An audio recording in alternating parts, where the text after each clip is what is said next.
kids, we're back! And wow, what an adventure we've had! We melted the Wendigo and balanced the Inukshooks. That saved both the Arctic and the subarctic regions. When we met some famous bears and rode a heavenly horse all the way to Kentucky. Where we met the Illinois people and led us underground to avoid the giants. From there, we deciphered codes at Judicula and Meadowcroft, and then drove off a giant snake. We found a secret passage, then we had a dance-off to get the bear spirit. But now it looks like we've been captured. Join us for the dramatic, epic, amazing conclusion!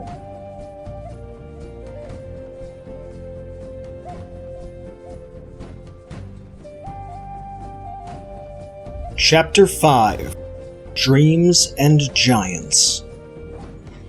Oh, it's you guys. Here, come with us. Lucky for us, it was the Cherokee people, who had united with all of the southeastern tribes to ferry us safely to Miami Circle. Well, Kevin, it's really good to have the help. We should make really good progress now. We still gotta be careful. We're deep in mound builder country here. Aye. This may come as a surprise to you, but did you know that many pyramid mounds have been discovered right here in Florida? For over 5,000 years, the indigenous people of Florida built impressive pyramid mounds all over the state. This activity occurred over the span of three archaeological periods. Beginning around 5,000 years before the Common Era, we have the Archaic period, which of course we have already discussed. During this time, we find minor shell middens and rings. The famous Joseph Reed shell ring is the largest shell ring ever found. During the Woodlands period, which we have also already discussed, the mounds begin to look more like pyramids. You can find some fine examples of these pyramid shell mounds at sites like the Letchworth Mound and the Crystal River Mound. And then during the Mississippian period, and yes, we've discussed that one too, we find larger, more sophisticated pyramid construction. The Turtle Mound is a good example of these types of shell mounds, as is the site known as Mound City, and the Fort Walton Temple Mound, which is where we found our clay. All right, thank you, sir. Cheerio, goodbye. Right, that was very nice of them. Yeah. So, Kevin, tell me, what can you tell us about this so-called Miami Circle? Well, it was found by construction crews back in 1998. They were starting to put in a series of condos. They had to stop. What they found was a perfect circle of 24 mysterious holes. Our teams have determined the site to be 1,800 to 2,000 years old. That predates any other settlement that we find on the east coast of Florida. Oh my.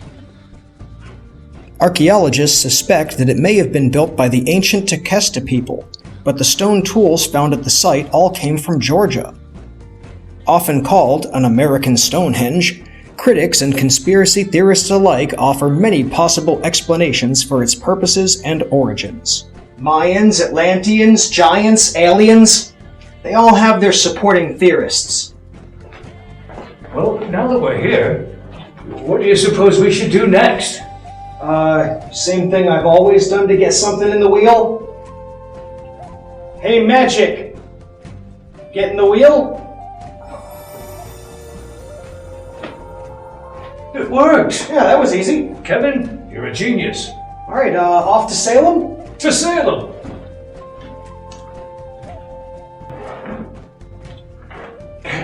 This path has gotten very treacherous. What say you we fly this time? Well, we already used the Eagle Spirit. No, we'll go by airplane. Airplane! It is the modern era, you know. We could have been flying this whole time? Oh, we missed all that adventure.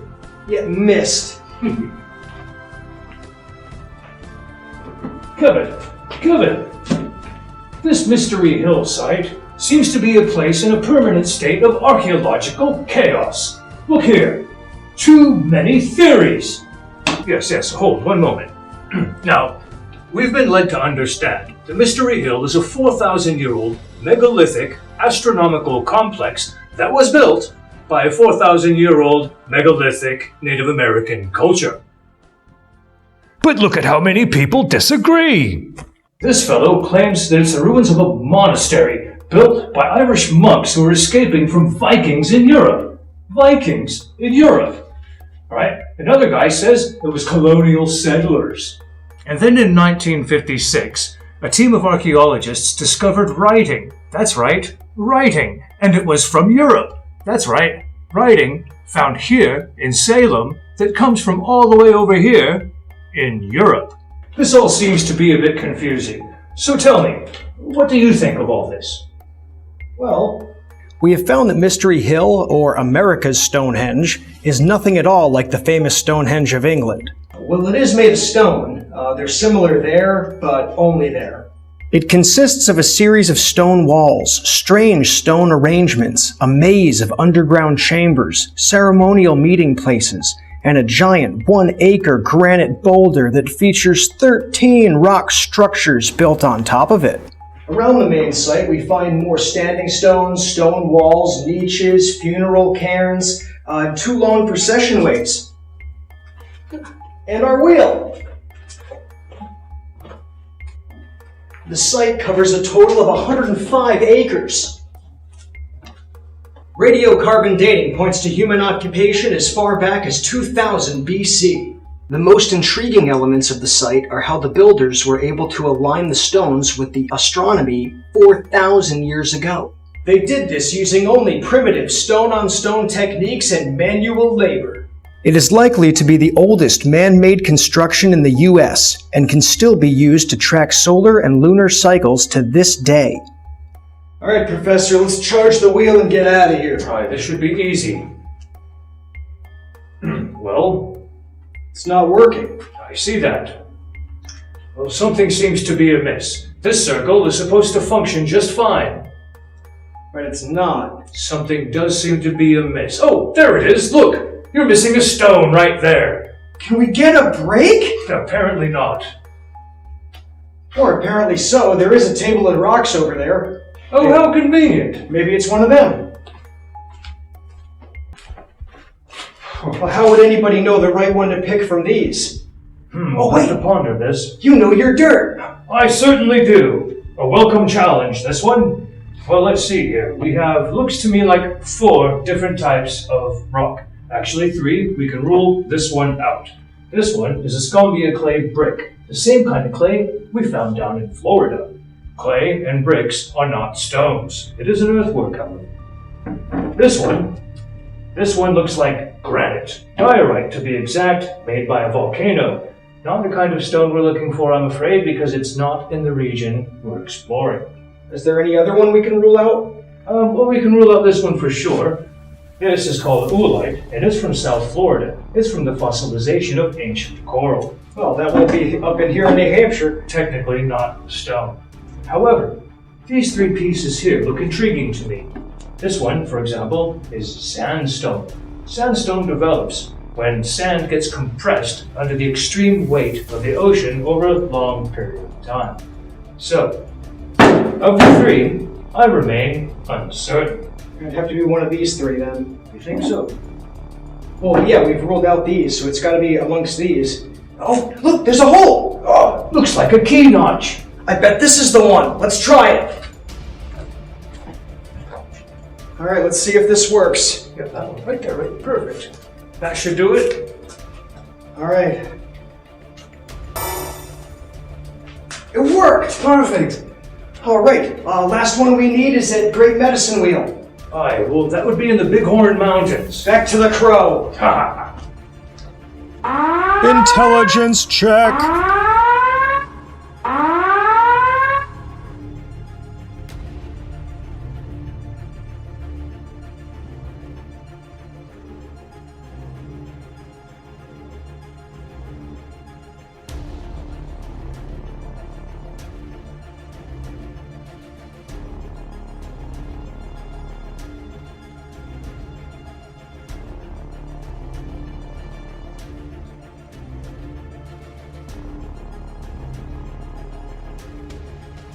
With the wheel almost fully charged, our heroes began to have strange visions from the dream realm.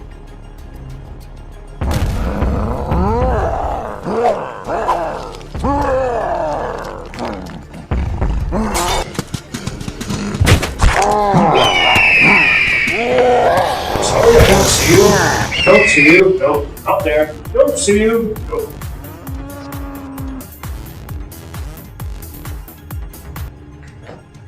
You there, Dream Warriors! We need your help! At your service. The spirit realm is all out of whack because the famous General Custer will not go to the ghost reunion this year. Custer? As a ghost? I don't know much about ghosts. Kevin, sounds like this job's for you. All right. The Battle of Little Bighorn is often referred to as Custer's last stand. But it is called the Battle of the Greasy Grass, according to the native people. The end result was a U.S. military defeat and a place in history as the most significant action during the Great Sioux War of 1876. This overwhelming victory for the Lakota, Northern Cheyenne, and Arapaho tribes was led by many famous war chiefs like Chief Gall and Crazy Horse, and they were inspired by the teachings and visions of the legendary Sitting Bull. The U.S. 7th Cavalry was led by Colonel George Armstrong Custer and boasted a total of 700 veteran soldiers. His scouts told Custer that they counted only 800 natives, and they were mostly women and children. The colonel accepted this. If he had looked again, he would have known that most of the native warriors were asleep at the time, so his scouts were fooled. The Native American Army was really about 2,500 warriors. Custer and his men didn't stand a chance. 5 of the 7th Cavalry's 12 companies were annihilated. With a total loss of 268 dead, 55 wounded, Custer was killed, as were 2 of his brothers, a nephew, and 1 brother-in-law. To go through that again. General I Custer! could abide it. No. Are you one of my scouts, sir? I can be. Aye, very well. What is the disposition of the hostiles? Well, it's women and children, Again. but the men are sleeping. And just how many of them are there in that camp, sir? Probably 2,500 men. You see, now that is another good reason for us not to engage this year. I realize it's our obligation, but this year, no. I say no, sir. But you've got to. It's part of history. It happened. But it didn't have to happen that way.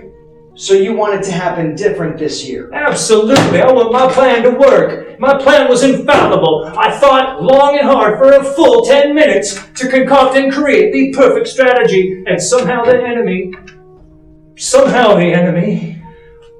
How about we change the tactics this year? Change the tactics of my infallible plan? I mean, the definition of insanity is doing the same thing over and over again, but expecting a different result. Which is why I shall not change my strategy, not one iota, sir. Well, what if the natives change theirs? Well, now that just might work.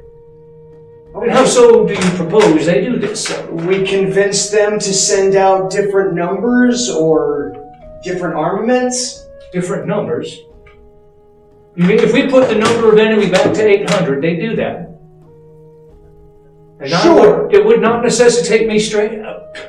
No, you wouldn't have to change your strategy at all. We'll make sure it's nothing but women and children armed with sticks and stones. Very well then. That enemy, armed and dangerous as they are, shall be defeated this time. My strategy shall bring us victory. Oh, great brave Union General, I'll see you on the field. Master at arms, muster the men, a roar hard! With the Dream Realm restored, our heroes made their way to the Great Medicine Wheel to fully charge their magic wheel.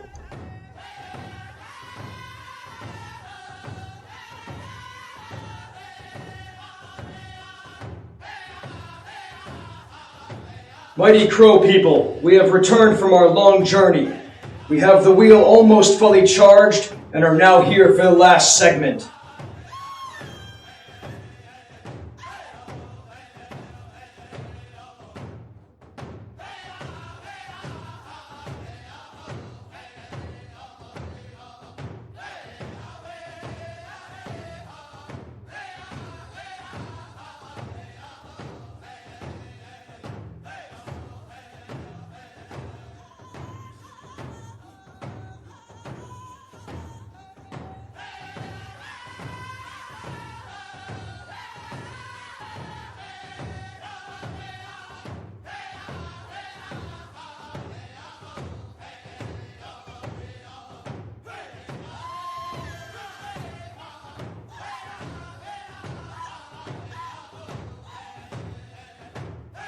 Mighty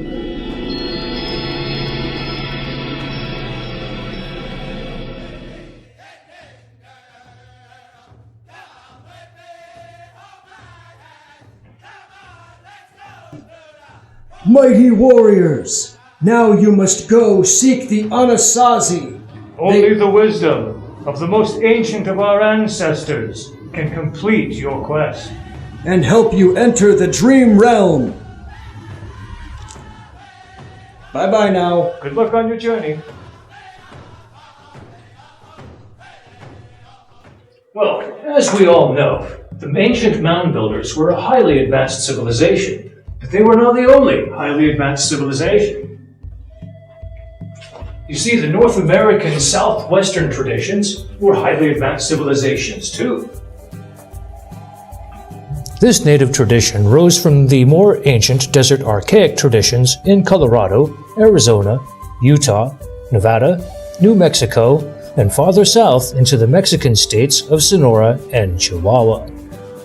Beginning around 7,450 years before the Common Era, the people began to develop irrigation, farming, and building techniques as they adapted to the hard conditions of the desert Southwest. As this change starts to take place, we find several very different groups of people converge on a new, complex cultural lifestyle. Hohokam, Anasazi, Mogollon, Trincheras, and Patayan cultures all share in this convergence. Similarities can also be seen in the Southwest's beautiful ceramics and artistic styles. These styles are popular to this day. And another cultural element unique to the Southwest tradition is the use of adobe bricks to build their homes, storehouses, ritual centers, and cities. The most famous of these ancient civilizations are the ancestral Puebloans, also known as the Anasazi. First appearing around 750 AD, this unique society was centered around the famous Chaco Canyon and were as sophisticated and complex as the Mayans. They're often referred to quite simply as cliff dwellers. This is because of their unique strategy of building their homes inside of caves located on high cliff faces. Our teams have discovered many examples of Anasazi engineering at locations like Chaco Canyon, Mesa Verde, Bandelier, Hovenweep, Teos Pueblo, Aztec ruins, and Mantu cliff dwellings. And then suddenly they disappeared. Some say they were so spiritual that they transformed into spirits and ascended. Others say that they left their homes due to a severe drought. What archaeologists find is turmoil among a spiritual people during a really bad drought. There is some evidence that many settlements were burned, and we have also found mass graves and clues that indicate cannibalism. But we're not sure exactly what happened here. The details have been difficult to uncover. However, they did leave a legacy behind them. The Zuni, Tewa, Acoma, and Hopi people all connect their ancestry to the ancestral Puebloans. With all that being said, there were many more Anasazi people who migrated south, only to mysteriously disappear from history.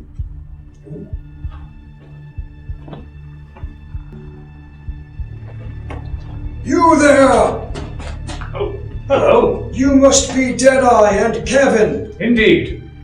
The Crow have told us you were coming.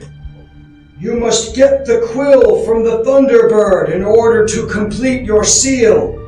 But that only exists in the Dream Realm. The Dream Realm? You may enter it using the magic wheel, but you may only enter it in the Grand Canyon. That's where the portal exists. We get to go to the Grand Canyon?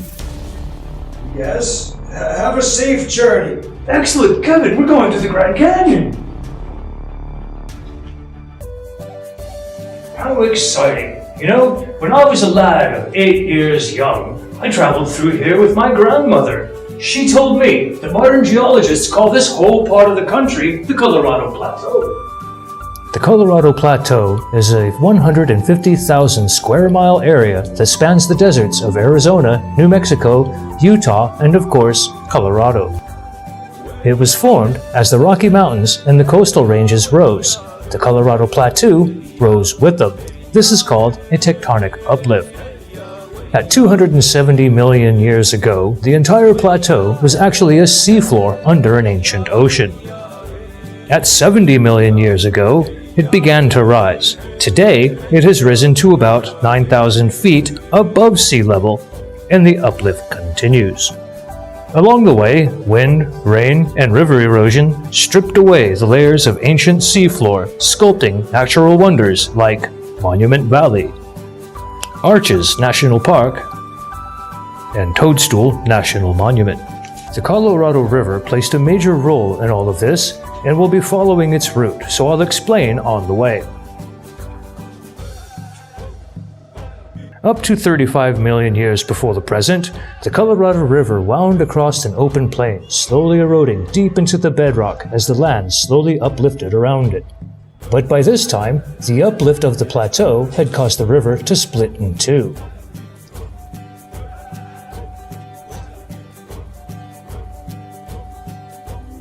The majority of the river continued on its original course to the Sea of Cortez. The part that split off took a new course and flowed into the Gulf of Mexico. We call this the Little Colorado River, and its short life gave us the magnificent Painted Desert.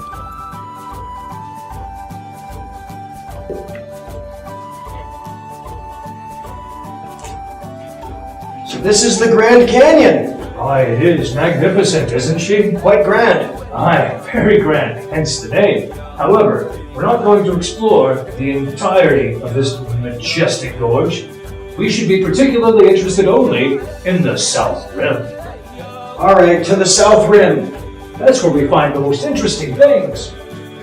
The oldest human artifacts date to about 12,000 years before the present, and we have 4,800 archaeological sites. These sites include cultural evidence of Paleo-Indians, Desert Archaic tradition, Basket Weaver tradition, Anasazi, Kohonina, Zuni, Hopi, and Navajo. Right, aha! Good job, Kevin! We found it! The Haunted Canyon! The area is so dangerous it's completely closed off to the public, but 700 people have still died here. Yes, and according to Hopi legend, the god of death, Masa, lives around there somewhere, so watch your step. Just kidding, don't worry, it's just a legend. Speaking of legends, locals suggest that there's a Bigfoot-like creature known as the Mogollon Monster that roams this area. Ha! There's no such thing as a Bigfoot. I thank you, Dr. Squatch. There's even a story about a Gila monster so big that it swallows cows. Egad! Egyptian ruins! I didn't see that coming. Phew. I believe this requires research. Hey, Kevin, look here. They call it the Orion Zone in this book. See? It says that several of these mysterious monuments align with the constellation of Orion, just like the pyramids in Egypt. And look at this. They found caves underneath some of them. The Isis Temple, Powell's Cave, Zoroaster Temple, Kincaid's Cave. Kincaid's Cave? I see. Oh, look, and right here, it says Kincaid's Cave is the last of the Tunnel Cities. Tunnel Cities? I think that might be the one. Let's go! To Kincaid's Cave! On April 5th, 1909, G.E. Kincaid and S.A. Jordan found a man-made cave located in a cliff 400 feet above the Colorado River. They estimated its age at 3,000 years before present. It measured 500 feet long with many cross tunnels and chambers. Once inside, Kincaid claimed to have found shrines to Egyptian and Buddhist gods, artifacts and treasures, crypts with mummies as old as 3,600 years, and Egyptian hieroglyphs. Professor, Oh, hello. I don't know if you've had any luck, but I cannot find an entrance to the Dream Realm at all. I mean either. Looked everywhere, high and low. I don't know what to do. Well, you know, The Anasazi did say to use the wheel. They didn't say in a particular location, just here, Or how? somewhere. Alright, I'm just gonna try it. Quick, let's go! I can't believe it!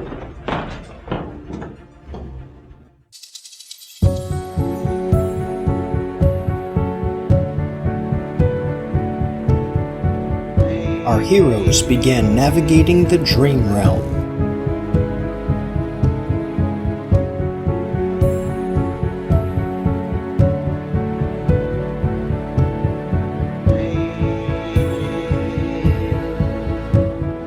Until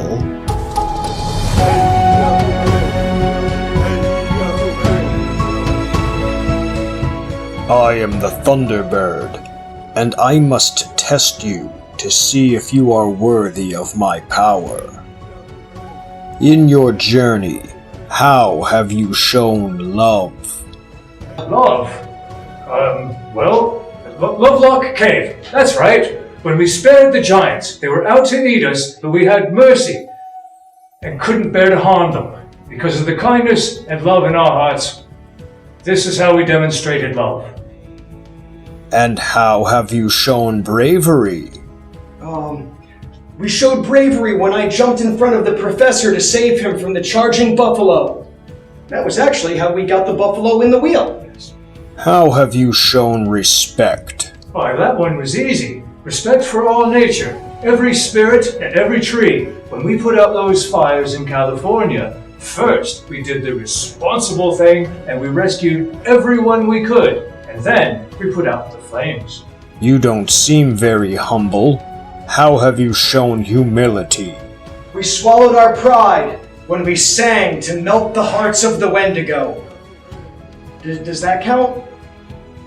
Don't make us sing again. And what about truth? Truth? Truth, why? Well, that would have been at the bridge challenge. Did I tell you about that one? Aye, the fella at the bridge asked me 3 questions, lest I get flung off the cliff, and I had to be 100% truthful on all counts, and I was.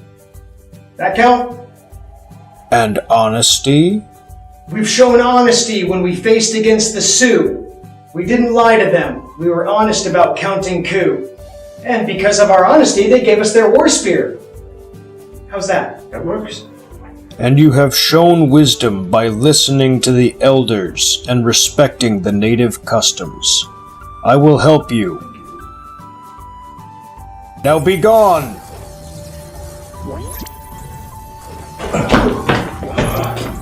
Oh my goodness. Look, I got a feather. I got 4. Wow. Wow, look at you. Fully charged wheel. Congratulations. So where are we? Oh my. This is Snaketown.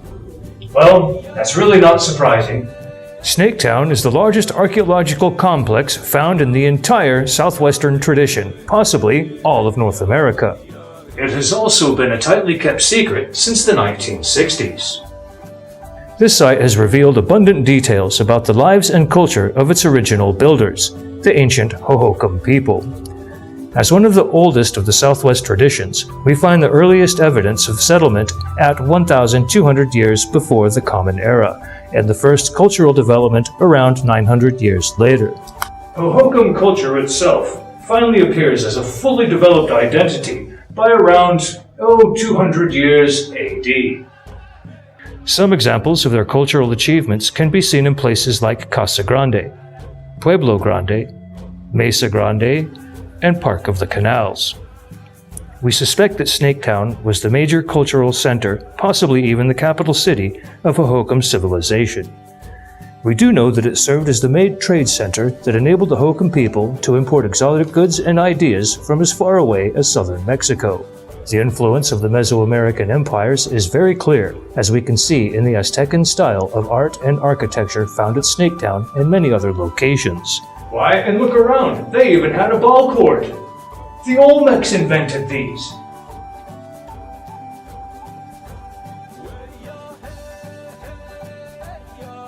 Oh no, Professor, look out! Ah! Oh no, don't know where this giant is bringing us or for what.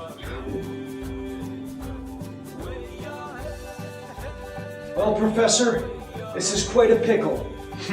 It is indeed. I think I know a way that we just might get this giant to let us go, or at least lull him so we can escape. Oh, what's your idea? Well, if you keep telling him stories, I'll tell him history. He is bound to go to sleep at some point. Let's try it.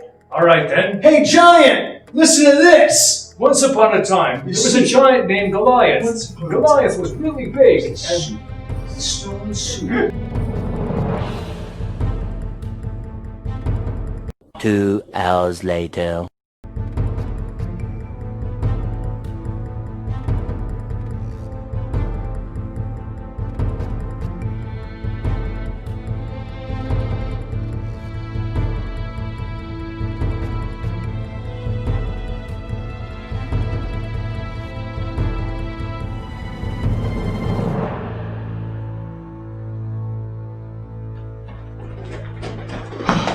All right, Professor, that should be far enough. I think so. All right, the plan. All right, the plan. I'll go gather the army. I'll go make the seal. Let's go.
Perfect! Ha! Kevin's gonna love this.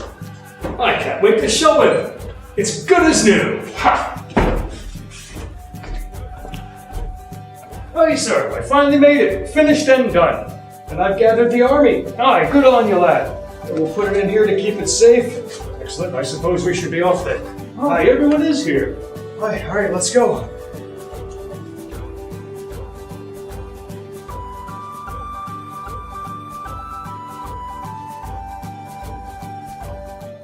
What do you see, Professor? I see a very large army of very large individuals. Must be giants trying to block us. Indeed. They must know we need to get the seal back to Oak Island to put him to sleep. They're heading this way, lad. All right, natives.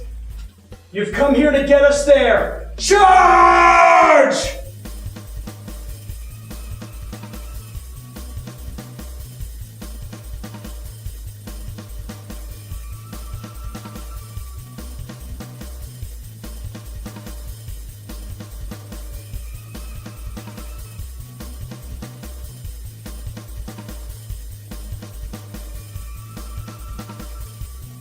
Oh no, Professor, the attack is stalling! I'll send the wolves!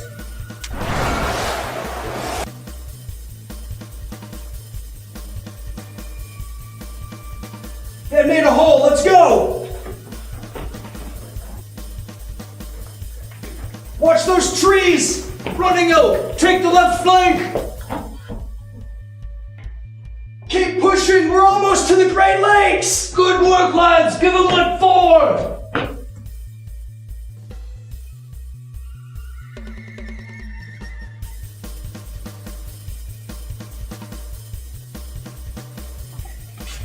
Oh no, the attack is stalled! Quick to the boat! Hey, that's my dad! Oh, cool!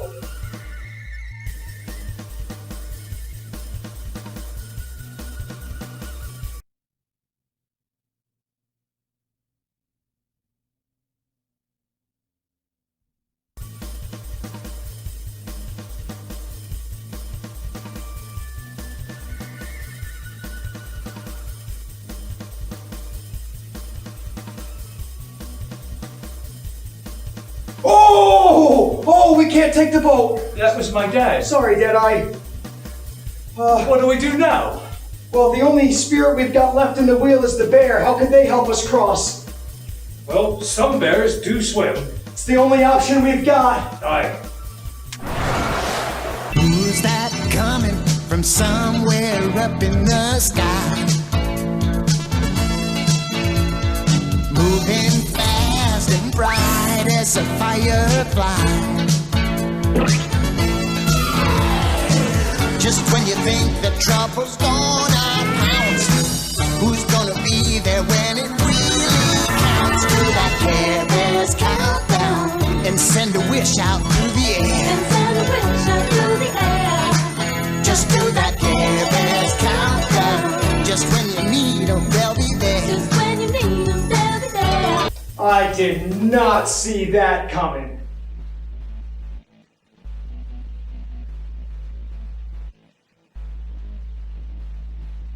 All right, over the Rainbow Bridge.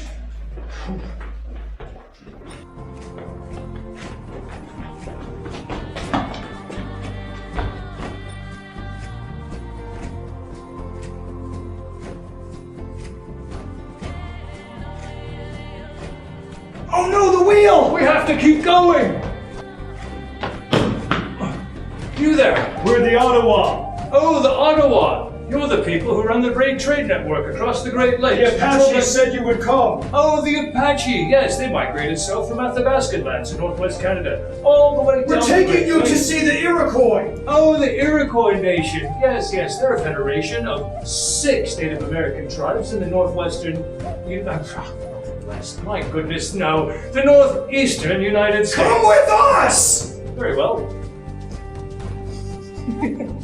The Iroquois are a nation of 6 Native American tribes who live in the northeastern United States.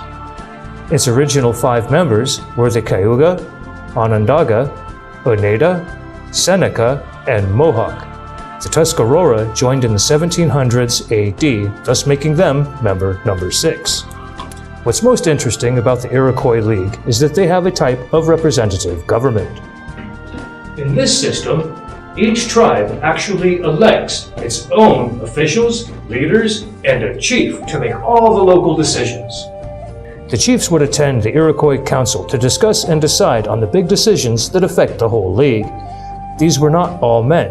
Women were chosen too to speak at the council. The Iroquois Council continues gathering and lead the people to this day. It is said that the United States founding fathers were inspired by the Iroquois system and copied parts of theirs to create ours. What are those barrels? Yes, we must send you over Niagara. We're going over Niagara! You see, Kevin, since 1850, about 5,000 people have actually gone over Niagara Falls. Some on purpose, some on accident. I don't want to do this. First person to make history by surviving was a school teacher named Annie Edison Taylor, who on October 24th, 1901, rode inside an oak barrel as a stunt to raise money.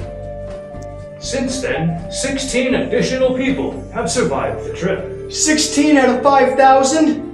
Don't worry. The fatality rate for stunt people going over the cliffs is only 25%. I don't like these odds! Haha, it's okay, we have barrels. We can do this.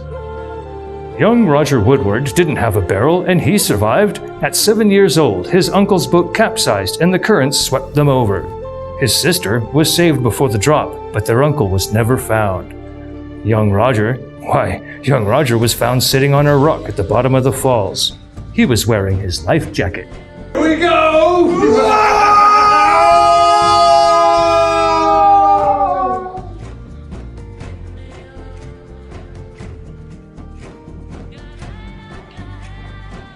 I can't believe we survived that. Aye, nothing doing. Just a bit of water. Oh, the Iroquois. Aye, hello lads, Come we're on. looking for you. And so our heroes were ferried to Oak Island with giants all around them. Kevin, I'm not fast enough. I can't make it. Don't worry, Professor, I got it.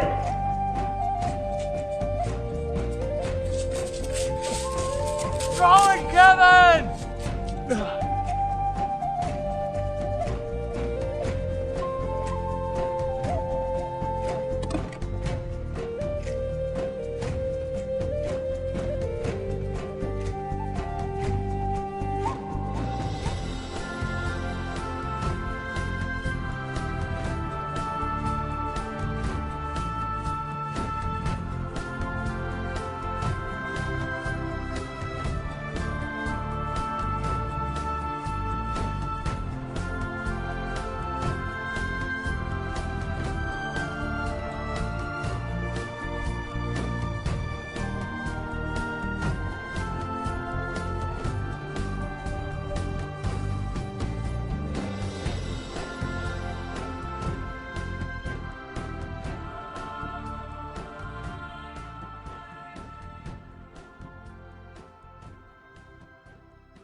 Kevin.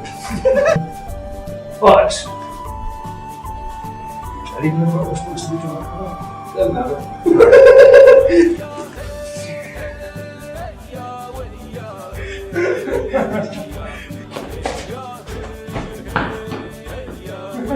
We can put that in there.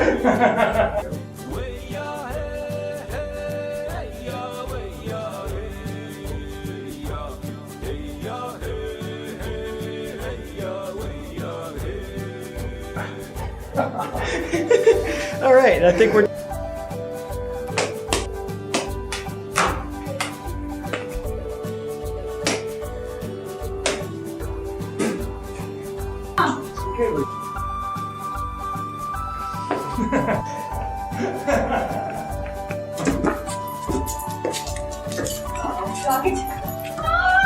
Too fun. Okay, Jasper, come lay down. Alright, okay. You go lay down. That'll work. Shoot, shoot, shoot, shoot, shoot, shoot, shoot, shoot, shoot. Shoot.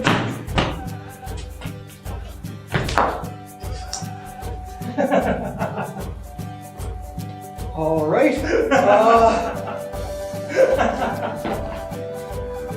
I'm sorry, I threw that last part.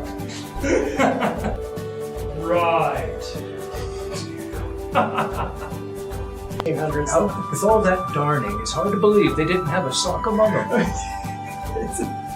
That was the Aztecs. They steal socks. Bunch of sock stealers.